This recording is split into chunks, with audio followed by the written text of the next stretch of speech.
Estamos de regreso, como les anunciaba, luego de este peculiar análisis donde queda claro que el dominicano está en todos los niveles muy interesado, muy pendiente, no se durmió en gran parte del territorio dominicano, se le dio un seguimiento a este proceso electoral que recién concluye, todavía se van a seguir contando los votos, vamos a tener esta semana completa de análisis de todas las variables que han incidido en este proceso electoral recién concluido, donde ha terminado electo con una victoria histórica, nueva vez Donald Trump regresa por segunda vez a la Casa Blanca, un hito.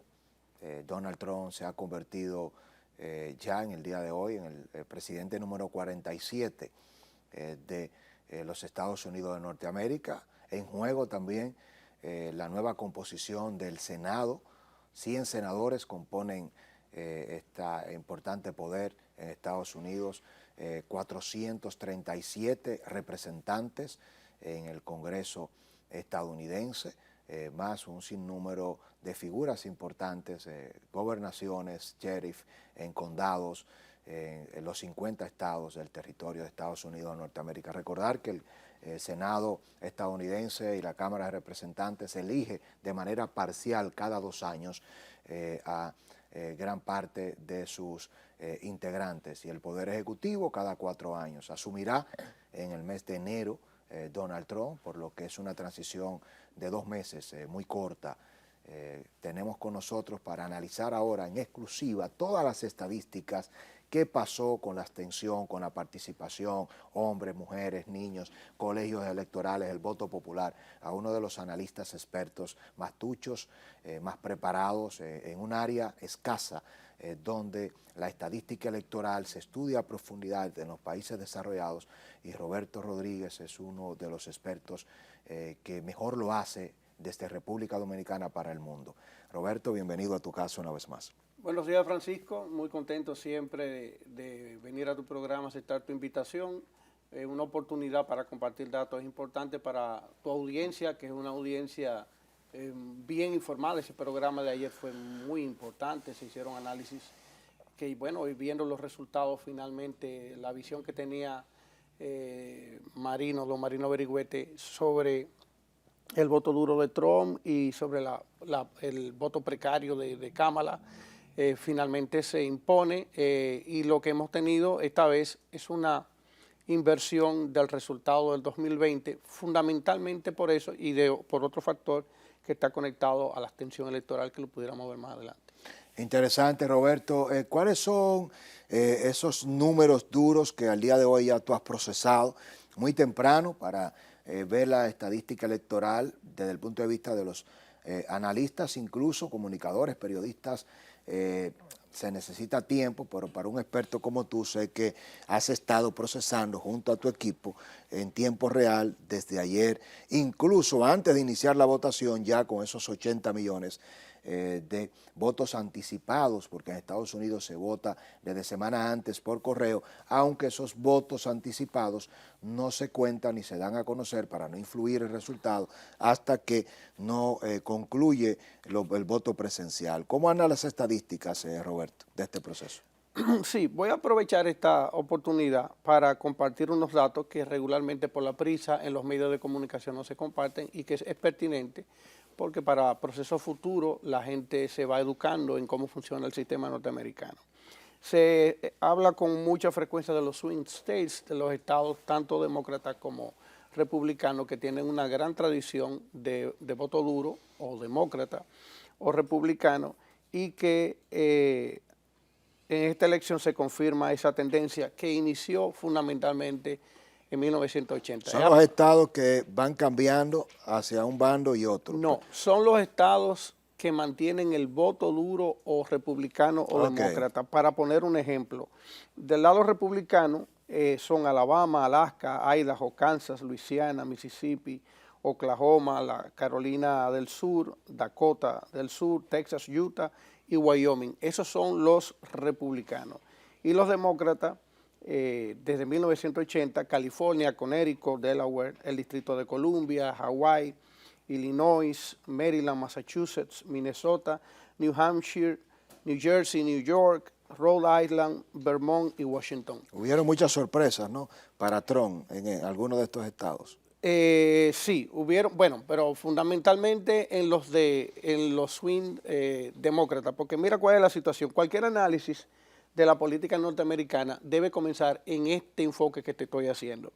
Sin haberse producido ningún, antes de aperturar los colegios electorales en Estados Unidos, el partido republicano tenía asegurados 104 votos electorales en función de esa estadística tradicional, mientras que los demócratas 186. Y la derrota que han sufrido se explica en los grandes números. Y cualquiera puede preguntarse, ¿cómo es posible que en el grupo de estados que tradicionalmente ganan los demócratas, teniendo casi 200 votos electorales, le ha costado tanto esta vez alcanzar el umbral de los 270 votos? Pues mira, el voto duro lo dice. Yo tengo aquí los resultados electorales del año 2020 por estado, Biden versus Trump. Y te vas a dar cuenta que hay estados, por ejemplo, como Arizona, donde Trump perdió apenas por 10,000 votos y esta vez gana sobre 80,000. Y hay una cantidad de estados similares, por ejemplo, Georgia, donde se perdió por 11, esta vez dio duro, batió. O sea que viendo estas cifras, con estos números que a continuación yo te voy a dar, se va a entender lo que pasó ayer en los Estados Unidos. En el año 2020, los demócratas con Biden obtuvieron 81.283.501 votos. Y Trump obtuvo 74.223.975. La diferencia fueron 7.059.526 votos. Es decir, más de 7 millones de votos, poco más de 7 millones de votos, le dio el triunfo a los demócratas. Pero ahora se revirtió esto totalmente. Los demócratas en este momento, faltan 4 estados por concluir definitivamente la votación. El conteo. Los demócratas apenas tienen 66 millones de votos. Wow. Y ahí tú confrontas 81 millones de votos populares versus 61 millones de votos populares. Y Donald Trump, que obtuvo 74 millones en 2020, en este momento tiene 71, va rumbo a los 74, o sea, está en el rango. No es que se ha producido una votación extraordinaria, el pueblo norteamericano se ha desbordado a votar por Trump.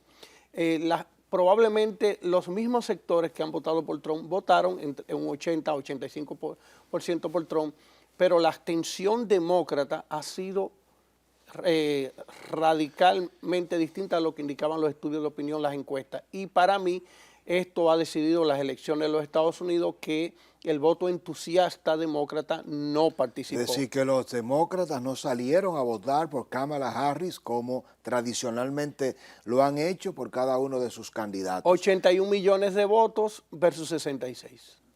Estamos hablando de una diferencia para el voto popular que explica entonces por qué la diferencia del proceso del año 2016, cuando Hillary Clinton, con todos los problemas que enfrentó, Hillary con los cuestionamientos legales incluso, hay que recordar que se vio involucrada en muchos aspectos, Hillary que fue secretaria de Estado del último gobierno del presidente Barack Obama, 2012-2016, le ganó a Donald Trump por 3 millones el voto popular. Y entonces, claro, esto también, Roberto, contrasta, para ser justos, con elementos claves, como el tiempo de campaña. Kamala Harris no fue electa en una convención que le permitiera agotar a profundidad un discurso, conectar con el elector demócrata. Dicho sea de paso, un dato relevante en el análisis es, Roberto, para seguir viendo esto entre el impacto político y el resultado electoral, porque la materia estadística electoral siempre lo que hace es que refleja, es como el diagnóstico. La estadística electoral es el diagnóstico final del proceso de las estrategias. Cuando usted tiene una muy buena estrategia, cuando tiene una muy buena campaña, entonces lo que se espera es que su resultado electoral sea favorable. Ahí es que se pone a prueba si una campaña es buena o no y sus estrategas. Es la primera vez, Roberto, que una candidata demócrata no va a una convención. Es decir, Kamala Harris es la primera candidata presidencial en la historia del Partido Demócrata que es candidata sin ganar una convención. Porque recuerde que renunció el presidente Joe Biden y fue en julio. Pero ya Donald Trump tenía todo el trecho. Es decir, que de repente todo ese marketing que se vendió en esta recta final de que Kamala le podía ganar al Trump, dejó de lado la realidad, que Donald Trump tenía demasiado espacio recorrido. Sí, te voy a dar una primicia, otro aspecto del análisis que encontré comparando las últimas dos elecciones en los Estados Unidos. Mucha gente desconoce cómo se asignan los votos electorales. Del total de 538. Si la gente busca en los sitios de inteligencia artificial o en Google la lista actualizada de los votos electorales por estado, va a encontrar que los medios discrepan, tienen diferencia, y esto es porque incluso muchos medios no entienden cómo esto se hace. Y te voy a dar esta primicia. Otro factor que influyó fue el desplazamiento poblacional interno de los Estados Unidos. Los votos se asignan en función del último censo, y el último censo se hizo luego de finalizar la elección en 2020. Y eso provocó, por ejemplo, y el que le interese estos datos puede ir anotándolo, por ejemplo, que California, que tenía 55 votos electorales en el 2020, por el censo del 2020 bajó un voto a 54. Colorado, que tenía 9, aumentó a 10. Florida, que tenía 29, aumentó a 30. Illinois, que tenía 20, bajó a 19. Michigan, que tenía 16, bajó a 15. Montana, que tenía 3, subió a 4. Al final te voy a hacer un enfoque que explica cómo esto favoreció a Trump. Nueva York tenía 29 y bajó a 28. Carolina del Norte tenía 15 y subió a 16. Ohio tenía 18 y bajó a 17. Oregon tenía 7 y subió a 8. Y Pensilvania, que tenía 20, bajó a 19. Texas, y ahí hay un factor importante, que apenas tenía 38 votos, subió 2 a 40. Y finalmente West Virginia, que tenía 5, bajó a 4. En los swing states, la gente se movió a otros estados, al parecer, en función del análisis estadístico, predominantemente republicanos. Y los estados republicanos recibieron una migración importante de gente indecisa. ¿Qué pasa? Que cuando alguien migra de un estado a otro por razones culturales o por razones políticas o por la influencia del medio, tiende a votar por el que gana. Entonces, ¿qué es lo que hemos tenido? Que el movimiento interno poblacional en los Estados Unidos provocó un movimiento que afectó a los demócratas inversamente proporcional al triunfo de los republicanos, porque al parecer también latinos y negros se movieron internamente en los Estados Unidos a territorios donde no tenían otra opción más que votar por la opción republicana. Y resumiendo, tenemos una gran abstención dentro de las filas demócratas y un movimiento interno poblacional que no se explica más que el interés que tienen, porque me imagino, no he visto el estudio, pero me imagino que ese movimiento fundamentalmente fue de latinos.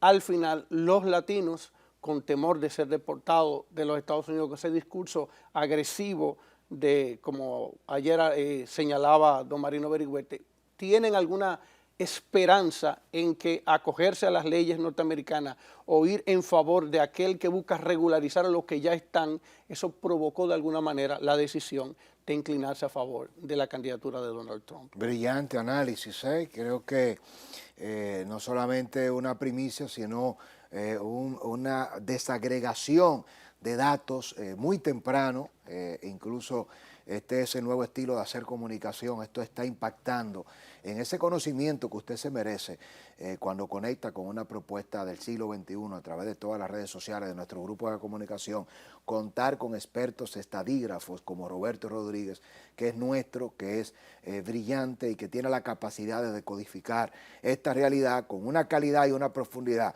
¿por qué no?, al nivel internacional. Vamos a marcar una pausa, Roberto. Al regreso quiero que hablemos un poco precisamente de el peso, el impacto de la masa electoral hispana, de cómo se dividió el voto de los hombres dándole la espalda a Kamala Harris y muchas mujeres también, porque aquí no se estaban midiendo dos candidatos con un mismo perfil. Estamos hablando de una mujer negra con influencia inmigrante de India y afrodescendiente, y un presidente, Donald Trump, el típico estadounidense, nacionalista, conservador, que enfrentó todos los obstáculos y al final el movimiento pendular, no ya de los estados, sino de las personas, marcó una gran diferencia y es conveniente que podamos darle una mirada ahora al comportamiento de las personas, porque a veces cuando hablamos de votantes deshumanizamos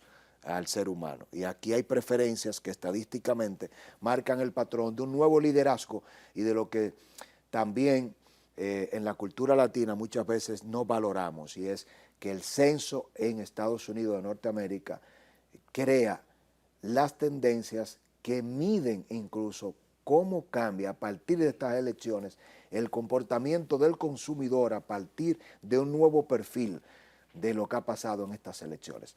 Comerciales, regresamos en este análisis histórico de las elecciones de Estados Unidos, la victoria de Donald Trump en estos resultados electorales 2024. Esta propuesta vistosa, gráfica, habla de la calidad y de la seriedad con la que asumimos el reto de comunicar de una manera no solo elegante y con la calidad que usted se merece, sino poniendo los esfuerzos para que se pueda aprender de una manera consciente, siempre persiguiendo el concepto de ir detrás de la verdad. Roberto, cuéntame cómo siguen las estadísticas en este tramo de voto hispano, hombre, mujer, la segregación y todo lo demás.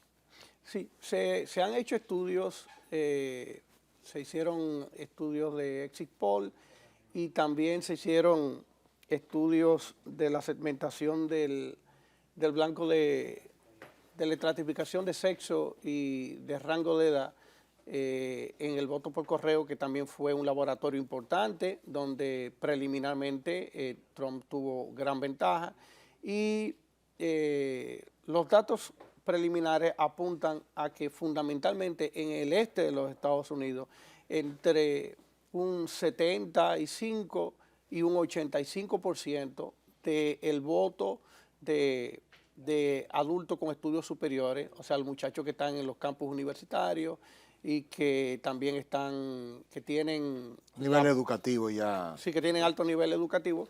Este segmento de público finalmente en algunos estados, swing states demócratas, finalmente se inclinaron a la candidatura de Trump. Un dato al margen, que quizás sería bueno que lo analice un sociólogo con un estudio ya finalizado. Esas protestas masivas que se hicieron fundamentalmente en el este de Estados Unidos por la situación de Gaza, radicalizó la posición en los campus universitarios y generó también un impacto a través de medios, en la televisión, en las redes sociales, por el tema del genocidio de Gaza. Si tú combinas una alta abstención del voto duro demócrata, una gran participación, pero digamos con ribetes progresistas de un segmento de la juventud, muchos de esos estados que en este momento finalmente anoche le dieron el triunfo a Donald Trump, tienen, no puedo decirte en qué porcentaje porque hay que ver un estudio serio y tú sabes que yo no me refiero a estadísticas, sino es con una fuente, ¿verdad?, concisa. Se pudiera decir en términos generales que ese voto joven le hizo mucha falta al final a la fórmula Harris del Partido Demócrata. Qué interesante. Bueno, le damos la bienvenida a Felipe Cuello, experto internacionalista.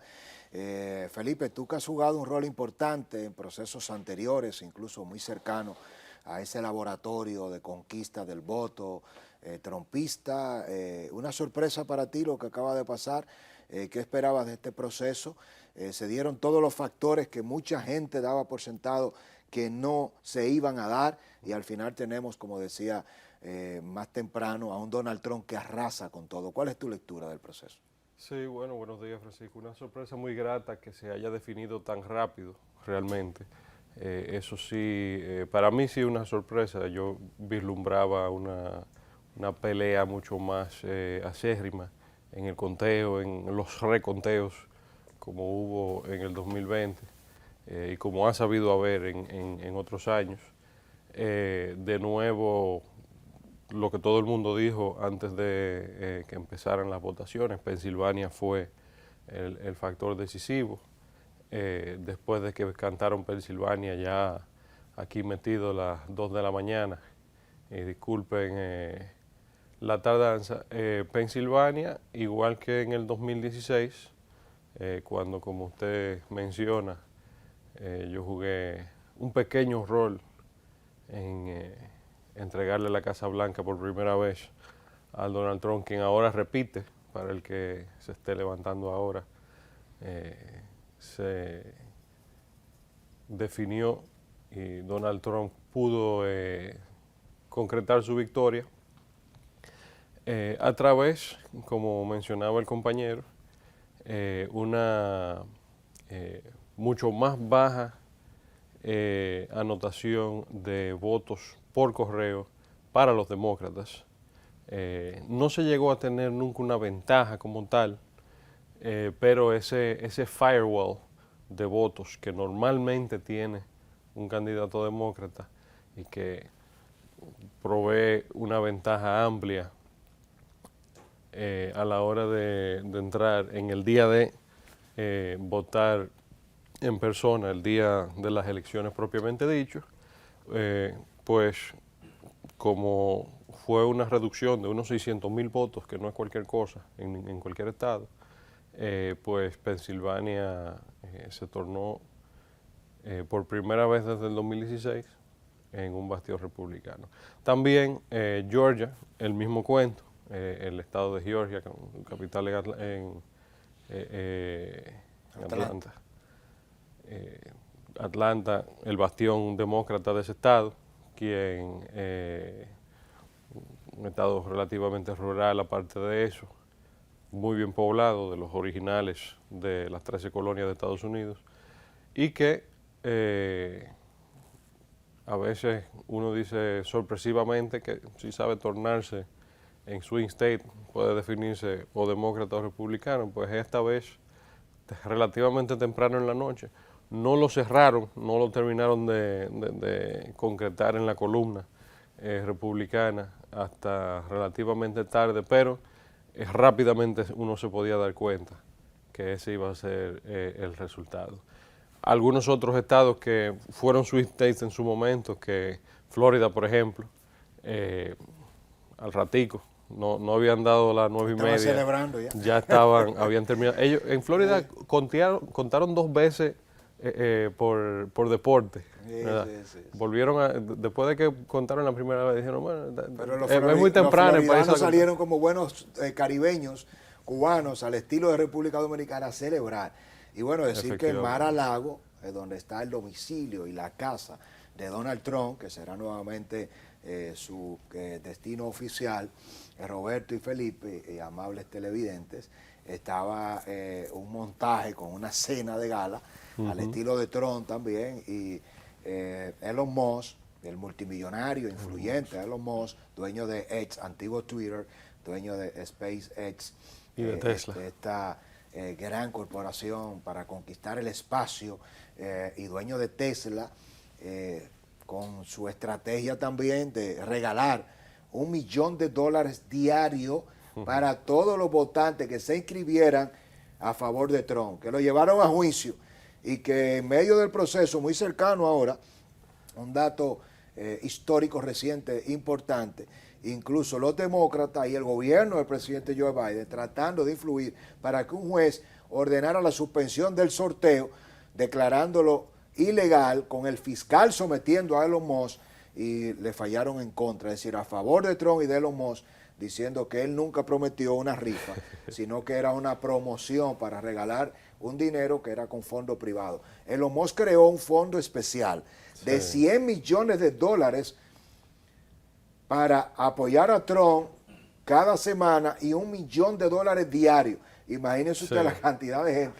Si hubiese sido República Dominicana y dan $1 millón diarios, ojalá que no copien a Elon Musk. La diferencia es que ese dinero de Musk es lícito. Aquí cuando viene a ver, se lo Puede inventa un pasar rifero cualquier cosa, y sí. viene el tema del lavado. No, ese escenario de Elon Musk, hay que ver, al final la justicia no lo prohibió, eso se pudo mantener, pero yo tuve una teoría sobre eso, no sé si ustedes la llegaron a ver, y es que no encontraban ya en qué gastar el dinero, porque dijeron, bueno, yo voy a donar tanto, bueno, ok, pero ¿en qué tú vas a gastar ese dinero?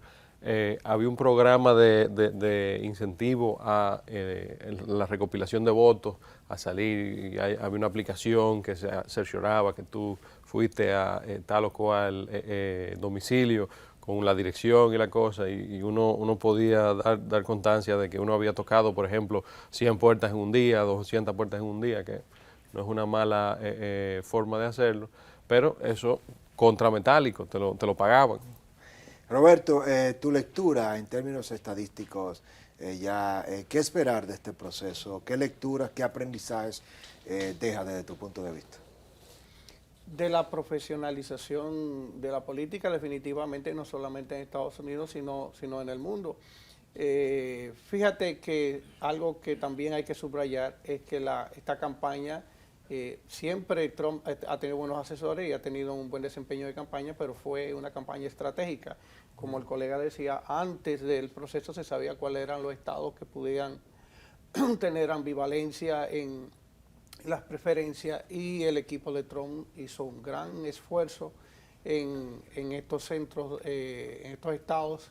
Y el dato, la Comisión Federal, anoche no te puedo dar los datos porque no los anoté muy tarde, la Comisión Federal Electoral de Estados Unidos publicó los resultados del gasto electoral y el Partido Demócrata triplicó el gasto del Partido Republicano. Eso te explica de alguna manera que la campaña republicana fue muy efectiva, y asesores muy buenos en su época que ayudaron, digamos, la época de Obama, como David Plouffe, que estuvo vinculado a varias plataformas de asesoramiento, pues van a tener que buscar a qué dedicarse, porque se gastó mucho dinero en la plataforma demócrata para lograr un triunfo, y finalmente los números hablan. Si gastaste más dinero y perdiste, y tu gente no fue a votar, la culpa no la tiene el adversario. Brillante, Roberto.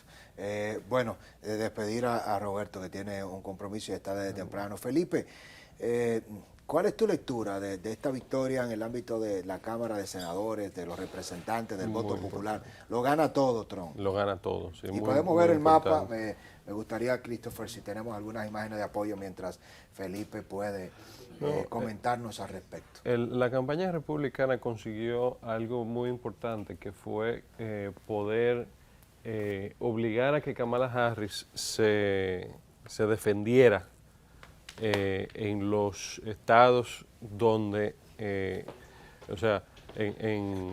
yo hablaba anoche, antes de que comenzaran a caer los estados, en un pugilismo tenemos la posibilidad de llevar la pelea, con lo cual el ritmo es sostenido por parte de uno de los dos contrincantes, y pues donde Kamala Harris podía tener una ventaja natural, la tenían defendiéndose, incluso, un ejemplo, en el mismo Florida, que mal que bien se ha convertido en uno de los bastiones de las campañas republicanas.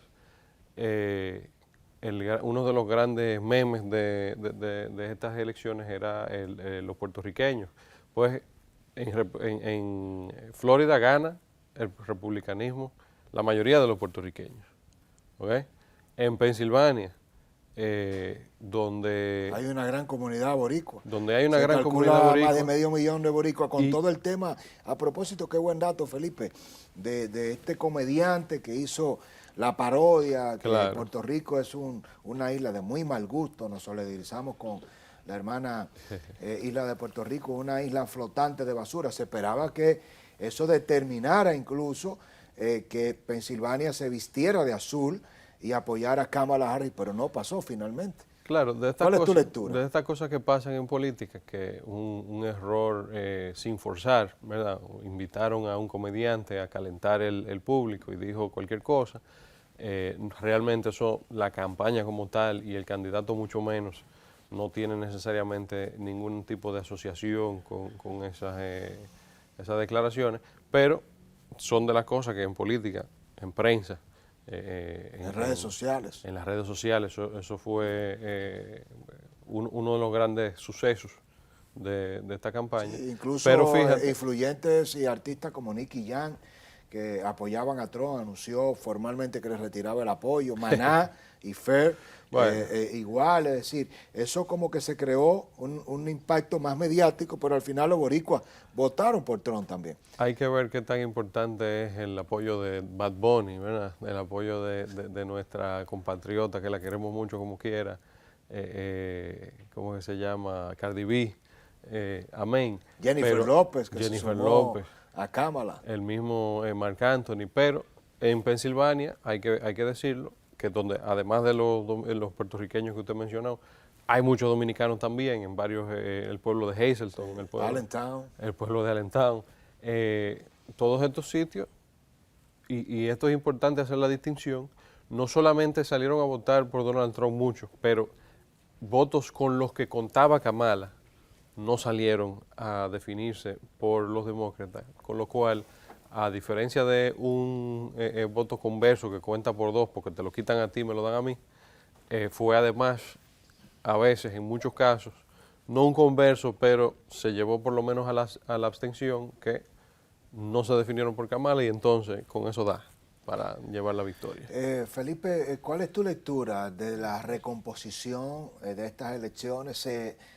Llegamos, desde mi punto de vista, no sé si tú compartes esta visión y me gustaría que puedas, ¿por qué no profundizarla como experto? ¿Será el cierre de un ciclo político de figuras influyentes como Barack Obama, como Bill y Hillary Clinton, como una gran cantidad de figuras, muchos expresidentes, otros como Michelle Obama, con proyección también? Esto cerrará un ciclo para ese Partido Demócrata que se ha quedado sin respuesta ante Trump, porque Trump no solamente gana las elecciones, sí, Trump gana contra todos ellos, gana sin el apoyo de muchos sectores dentro de su propio partido, le gana a los medios de comunicación, a las redes sociales, a una clase artística de figuras globales. ¿Qué pasará después de este proceso? Trump no podrá constitucionalmente aspirar a un nuevo mandato, pero se queda con todo Trump. ¿Cuál es el impacto que esto tendrá a partir de enero 2025 en Estados Unidos y cuál es la influencia y el mensaje que se envía hacia el sector conservador que representa a Trump? ¿Pudiera ser la reinvención de la derecha? Sí, eso tiene mucho tiempo llegando, pero antes de lo ideológico, de lo partidario, en la parte de la tecnología política, de hacer la campaña, de cómo llevar un candidato a la victoria, es un realineamiento, no solamente como usted puntualiza en lo ideológico, en lo partidario, en el tema de las figuras y del pensamiento. Lo normal, entre comillas, la forma de hacer campaña del Partido Demócrata era precisamente tratar de acumular esa gran ventaja en los votantes tempranos, en los votantes de ultramar, ese aseguramiento del voto antes del día de las elecciones, para entonces llevar ya todo el que no había votado afuera de lo que ya habían podido conseguir balotaje, mientras que los republicanos no hacían eso. Los republicanos en el 2020 que se vienen a dar cuenta que, oye, están dejándose comer los caramelos porque en gran medida por la pandemia la situación se prestó a la ventaja de la estrategia demócrata. Como nadie podía votar en persona, pues era, como quien dice, una elección por correo en su gran mayoría, en su totalidad. Con lo cual, como eso era lo que los demócratas hacían en la normalidad, pues era una campaña para que ellos ganaran. Entonces, por primera vez estamos viendo ese suceso de que antes de las elecciones usted tiene más de 45% del padrón que ya ha votado, ¿verdad?